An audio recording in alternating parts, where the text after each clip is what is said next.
ऐसे सज्जनों, कई बार कुछ लोग कहा करते हैं कि भगवान सब जगह रहते हैं तो हमें पाप करने से बचाते क्यों नहीं? तो भगवान कभी हाथ पकड़ करके नहीं बचाते। भगवान ऐसे ऐसे विद्वानों के द्वारा जो उत्तम वचन होते हैं इनके मुख से कहलवा कर हमको प्रेरणा देते हैं। कई बार पर्व आते हैं उस दौरान भी हमें प्रेरणा वो देते हैं। ध्यान रखना, लेकिन हम उन प्रेरणाओं को समझ नहीं पाते हैं।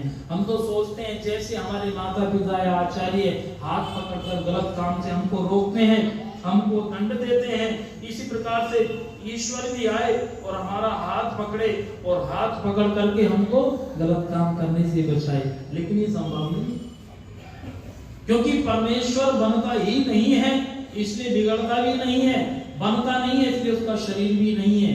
बनता तो वो है, कौन बनता है? जो कभी बिगड़ा हो।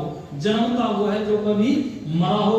ईश्वर जी प्रकृति ये ना कभी जन्मे हैं और ना ही कभी इनका मरण भी होगा। लेकिन प्रकृति के रूप में जो परिवर्तन आ रहा है, ये परिवर्तन हमको कुछ दर्शाता है हम नीचे ना जाएं बल्कि ऊपर की ओर जाएं। कहां जाएं? ऊपर की ओर जाएं। और देखना, हमारे जितने क्रांतिकारी महापुरुष हुए हैं वो ऊपर की ओर गए और उनका जीवन हमको प्रेरणा दे रहा है कि हम भी कहां जाएं माता जी? कहां जाएं माता जी? हम भी अरे बोल दो, ज्यादा लग रही है, हम भी ऊपर की ओर चले। अच्छा, एक नारा लगाई जोर से, बोली भारत माता की जय।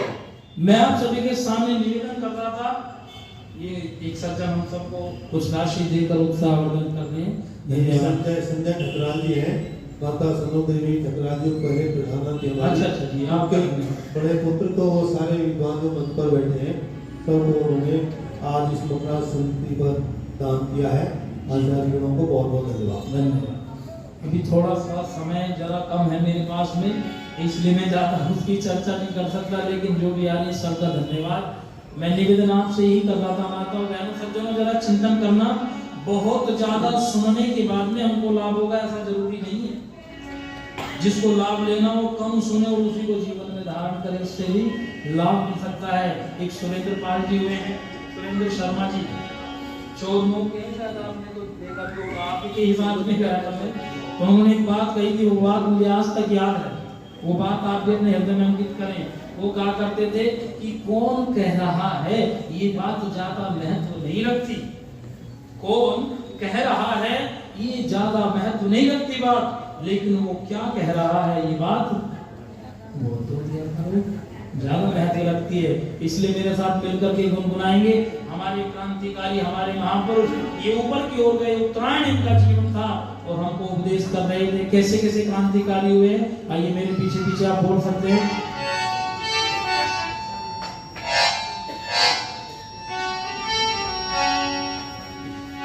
कि मेरे देश में जन्मे बहादुर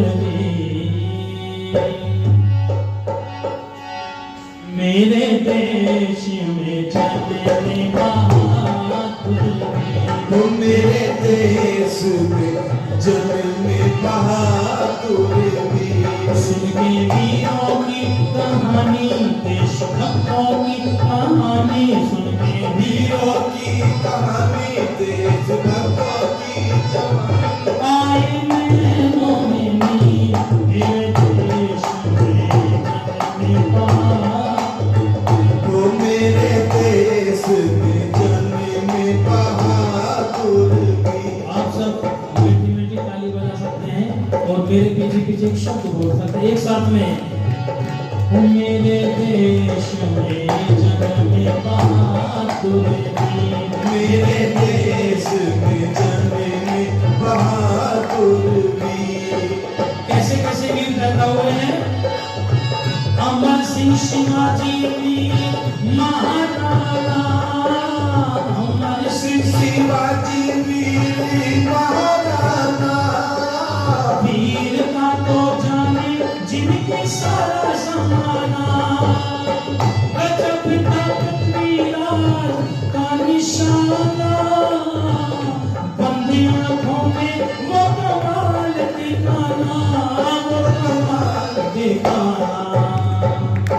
उसने बोल को पहचान करके मारा था तीर, उसने बोल को पहचान करके मारा था तीर। जम में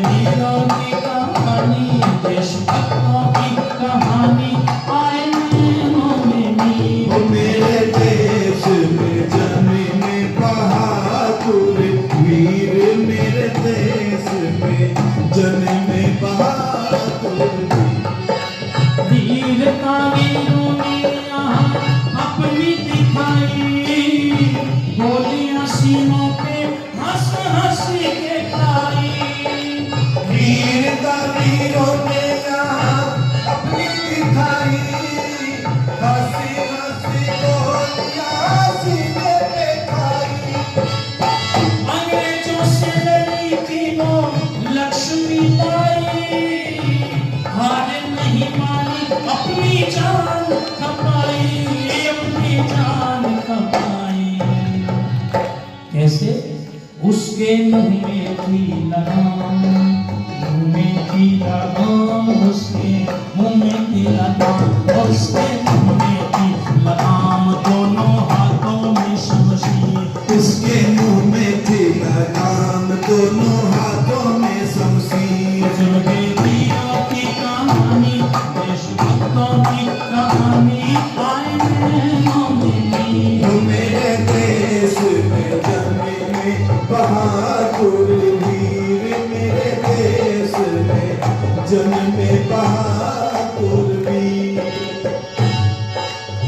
अंग्रेजों ने देश में जब करी गद्दारी, देश लूटा तो किए हिंद के नर नारी। अंग्रेजों ने देश में जब करी गद्दारी, देश लूटा दुखी किए इनके नर नारी।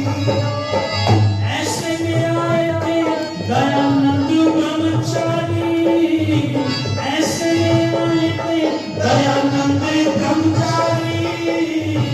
देश को दे गए लाखों क्रांतिकारी, लाखों क्रांतिकारी।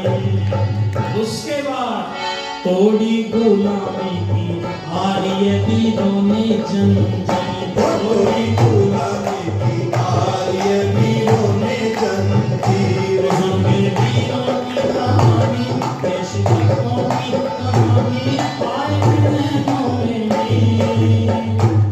मेरे साथ मिलकर बोलना बहादुर वीर, इतना तो बोल दो भाई। आपको जाकर सीमा पर लड़ना तो है, लेकिन यहाँ बोल तो सकते हो, पर अवसर मिला तो जाने से लड़ने से घबराना भी नहीं राष्ट्र के लिए। लेकिन अभी मेरे साथ मिलकर बोलिए, मेरे देश में जन्मे बहादुर वीर। ओ मेरे देश में जन्मे बहादुर वीर। सुन के वीरों की कहानी, देशभक्तों की कहानी, आए मोमिनी। मेरे देश में जन्मे बहादुर वीर। ओ मेरे देश में जन्मे बहादुर वीर। ओ मेरे देश में जन्मे बहादुर वीर।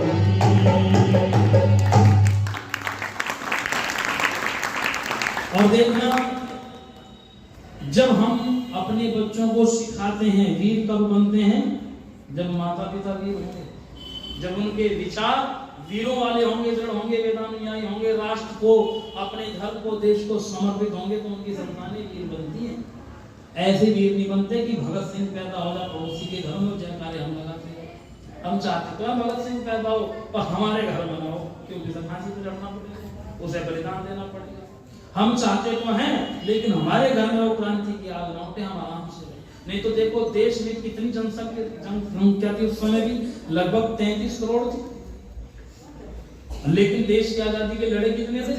क्यों जी? 5 लाख, 7 लाख, 8 लाख, 10 लाख, करोड़ों तो नहीं लड़े थे, सब तो नहीं थे शामिल। अगर सब में आधे भी हो जाते तो बहुत दिन पहले देश आजाद हो जाएगा। लेकिन ये भाव सबके मन में नहीं आते, उनके मन में आते जिनके बच्चे, जिनके माता पिता उन बच्चों को तैयार करते हैं। जैसे गुरु गोविंद सिंह ने तैयार किया, जैसे गुरु तेग बहादुर ने तैयार किया था गुरु गोविंद सिंह को, ऐसे गुरु गोविंद सिंह ने अपने बच्चों को तैयार किया था। तभी तो अभी ज्यादा समय नहीं हो, दिसंबर के महीने में कुछ लोगों ने मनाया होगा क्या, सेंटा क्लॉज आता है और क्या मनाता है, क्रिसमस ट्री बढ़ा दे। वो कुछ नहीं, सब पागल बनाने की चीजें। आज तक तो हमने ऐसा कोई क्रिसमस ट्री पेड़ देखा नहीं, आपने देखो तो बताओ। ये सेंटा का नहीं, ये संतों का है। किसका है? संतों का है। और यहाँ पर संत नहीं, यहाँ पर महात्मा, विद्वान, योद्धा पैदा हुए। गुरु तेग बहादुर जैसे, जिनके बच्चे, जिनका नाम आपने सुना होगा, जोरावर सिंह और फतेह सिंह। किसने नाम सुना? जिसने सुना ठीक है, जिसने नहीं सुना वो आज सुना। उनके बच्चों को वो शिक्षा उनके माता पिता ने दी थी। ये महीना जो होता है ना दिसंबर का, जिसको ये बड़े दिन के रूप में मनाते हैं, इसको बंद करो और अपने बच्चों को इन क्रांतिकारियों के बारे में बताओ। केवल 6 साल के 8 साल के बच्चे थे जोरावर सिंह और फतेह सिंह, दीवारों में जिंदा छिलवाने के लिए उनको ले जाया जा रहा है। एक ही बात कही जा रही है, या तो इस्लाम स्वीकार कर लो, नहीं तो मारे जाओगे। लेकिन क्या उन्होंने इस्लाम स्वीकारा? बंट निकट गए लेकिन बिल्कुल भी अपने धर्म को नहीं त्यागा। और जब गुरु गोविंद सिंह भी 30-40 सैनिकों के साथ में घिर गए हैं, सेना ने उनको चारों ओर से घेर लिया है मुगलों की, मुसलमानों की, आतंकियों की, लेकिन फिर भी वो घबरा नहीं। उनकी सैनिक जो थे वो घबरा गए और कहने लगे गुरुजी ये लाखों की संख्या में है, हम तो इतने थोड़े हैं, आप भी लहूलुहान हो गए, कैसे युद्ध जीता जाएगा। तो क्या कहा था गुरु गोविंद सिंह ने, अरे बदन जख्मी है लेकिन मेरे हौसलों में अभी जान बाकी है, बदन जख्मी है लेकिन हौसलों में जान बाकी है, शहादत का मेरे दिल में अभी अरमान बाकी है, मैं जख्मी हूँ लेकिन सरहद पे ये ऐलान करता हूँ, वतन पर सर कटाने को अभी मेरी संतान बाकी है। हम सिंह हैं और हमने बच्चे भी ऐसे शेर जैसे पैदा किए, चिंता मत करो। और इन लाखों की सेना को जिसको देख रहे हो इसको भी देख करके घबराने की जरूरत नहीं है, अपनी सेना में भी एक जोश भरते हैं। आइए भजन मैंने पिछले वर्ष लिखा था, समय जैसे जैसे भाग रहा है मैं भी उसी के अकॉर्डिंग चलने का प्रयास कर रहा हूँ, तो सुने।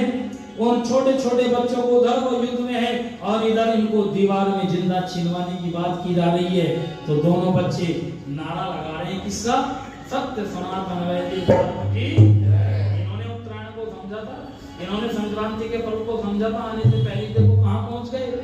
हम भी कुछ शिक्षा लें इस पर्व पर, कैसा